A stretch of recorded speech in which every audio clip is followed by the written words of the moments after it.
3 episode में V1 ढूँढने के बाद फाइनली वी1 वाला आर्क कहीं तो पहुँचा। होमलैंडर को वो मिल गया और अब सवाल ये है कि होमलैंडर को डिफीट कैसे करेंगे द बॉयज़ की टीम। होमलैंडर तो अब अमर हो गया काइंड ऑफ, और उसे मारना भी पॉसिबल है द बॉयज़ की टीम के लिए, क्योंकि वो सबको मार सकते हैं और जिसने वी1 लिया है उसे नहीं मार सकते हैं। पर अब क्या ऑप्शन बचा है उनके? पहले तो सिस्टर सेज का प्लान समझो।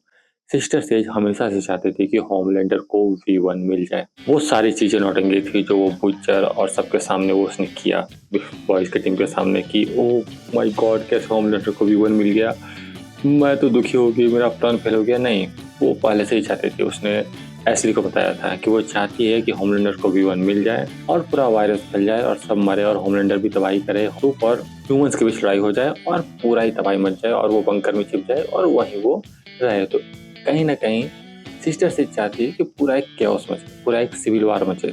इसलिए वो इस प्लान को एग्जीक्यूट कर रही थी कि वी1 भी मिल जाए, इन लोग को वायरस भी मिल जाए और दोनों चीज़ें एक साथ एग्जीक्यूट हो जाए और ह्यूमन और इनके बीच लड़ाई हो जाए और काफ़ी क्योटिक माहौल हो जाए, पूरा दुनिया ही तबाह हो जाए। वो मतलब अलग ही लेवल पे, मतलब वो होमलैंडर से भी ज़्यादा विलन है, तो वो है। पर एक चीज़ है जो होमलैंडर को हरा सकता है, वो है सिस्टर सेज।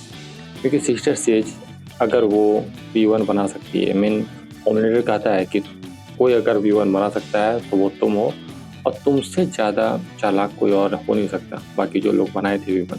तो वो इस चीज़ को करके ये तो बता देता है कि होमलैंडर भी जानता है कि सिस्टर सेज कितनी इंटेलिजेंट है और कितने अच्छे से वो चीज़ों का एग्जीक्यूट कर सकती है। तो इसका मतलब ये है कि वो बॉयज़ की टीम के साथ मिल जाए तो वो वी1 के अगेंस्ट भी वायरस बना सकती है। पर क्या वो साथ देगी? मे बी नॉट, क्योंकि उसका ये प्लान है ही नहीं। पर मे बी उसका प्लान बदल जाए, कुछ और चीज़ें हो, कुछ और अलग वे में किया जाए। यहाँ एक चीज़ समझ नहीं आया कि वो सोल्जर बॉय वर्सेस होमलैंडर करने की कोशिश क्यों कर रही थी। क्योंकि जब उसको पता था कि वो ये पूरा जो वी1 है वो देना ही चाहते थे होमलैंडर को, तो वो होमलैंडर वर्सेस सोल्जर बॉय करने की कोशिश क्यों की, ये सारी चीज़ें समझ में नहीं आई। पता नहीं वो कौन सा प्लान था। पर एक बात तो कन्फर्म है कि सिस्टर सेज कुछ बड़ा प्लान लेके चल रही है और अभी भी वो बॉयज़ की टीम के साथ है। तो मे भी वो नौटंकी करे वी1 के अगेंस्ट वायरस बनाने का, या फिर वो बनाने में हेल्प ही कर दे कि चलो भाई बना ही लो, तुम लोग दोनों लड़ ही लो, अच्छे से लड़ लो। तो वो सारी चीज़ें हो सकती है। दूसरा ये है कि सोल्जर बॉय वी1 को भी एब्जॉर्व कर सकता है।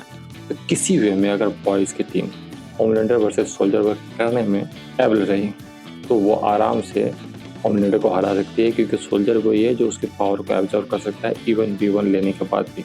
पर ये वाला आर्क काफ़ी स्टूपिड हो जाएगा, क्योंकि सोल्जर बॉय और होमलैंडर की चीज़ों को काफ़ी अलग तरह से दिखाया गया है, दोनों की बॉन्डिंग को अलग तरह से दिखाया गया, डिफाइन किया गया है। और सोल्जर बॉय काफ़ी प्राउड फील कर रहा है होमलैंडर के लिए।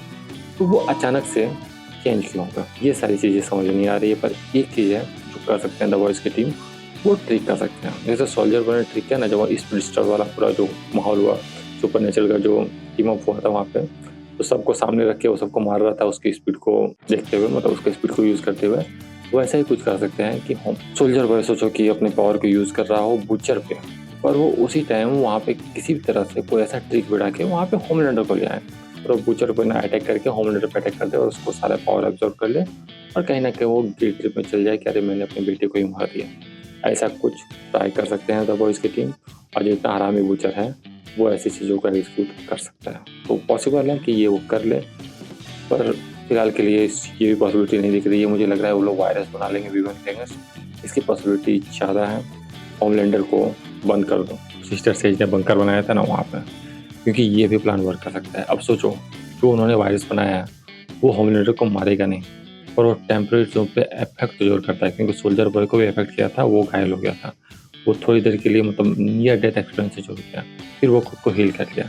पर सोचो, एक चैम्बर, एक बंकर जहाँ पे ये पूरा वायरस डाल दिया जाए और उसके अंदर होमलैंडर को डाल दिया जाए, तो ज़िंदगी भर वो खुद को हील ही करता रहेगा और डैमेज भी होता रहेगा और ऐसा करके चलता ही रहेगा, साइकिल चलता रहेगा।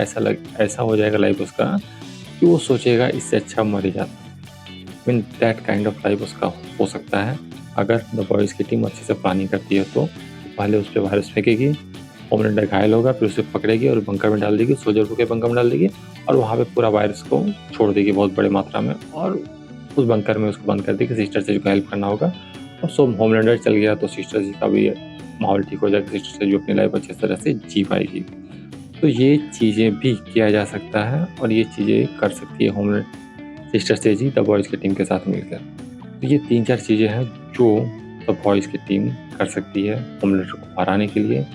पर देखना ये है सिस्टर सेज का अल्टीमेट प्लान क्या है, क्योंकि वो काफ़ी चेंज होती रहती है और अल्टीमेट विलेन के तौर पर वही दिख रही है और बूचर भी कहीं न कहीं रिडेम्पशन आर्क में चल रहा है। तो ऐसा जो थ्योरी था कि बूचर एक विलन बन जाएगा एंड में, वो नहीं होने वाला है, क्योंकि जब वो वहाँ गया था तो वॉट विलेज था, वहाँ पे वो लोगों को मार सकता था, पर किमी को बोलती है मत मारो तो वो नहीं मारता है। तो कहीं न कहीं उसका रिडेम्पशन थोड़ा चल रहा है, थोड़ा अलग वे में वो सोच रहा है। तो वो विलन तो नहीं जाने वाला है, अल्टीमेट विलन होमलैंडर ही रहने वाला है, कोई सरप्राइज ट्विस्ट नहीं है, सिंपल स्टोरी जाने वाली है। तो वो जो थ्योरी चल रही थी वो सारी चीज़ें बेकार है। यहाँ होमलैंडर वर्सेस बॉयज़ ही होने वाला है, जो अच्छी बात है वही हो जाए। मरीन क्या करने वाली है, दैट्स विल बी इंटरेस्टिंग, क्योंकि है वो भी होमलैंडर लेवल पावरफुल है, पर होमलैंडर को मार डेफिनेटली नहीं सकती। लेट्स सी वो क्या चीज़ों को एग्जीक्यूट करेगी, किस तरह से हेल्प करेगी, क्योंकि वो इसके साथ है ना, स्टारलाइट के साथ है, स्टारलाइटर है इन वे। तो लेट्स सी वो कैसे प्लान का एग्जीक्यूट करती है और जनवरी का सीजन 3 बन भी नहीं रहा है, तो जनवरी के कैरेक्टर को कहाँ दिया जाता है, किस तरह का आर्क दिया जाता है, ये देखना दिलचस्प होगा। फिलहाल के लिए होमलैंडर अमर है, पर ज़्यादा दिन के लिए नहीं, क्योंकि 2 एपिसोड बाकी हैं, तो कुछ ना कुछ तो ऑप्शंस आएंगे। यही वेडनेसडे को कुछ ना कुछ ऑप्शन देखने को मिल जाएगा कि बॉयज़ की टीम कहाँ जाने वाली है, फिर उसके बारे में बात करेंगे।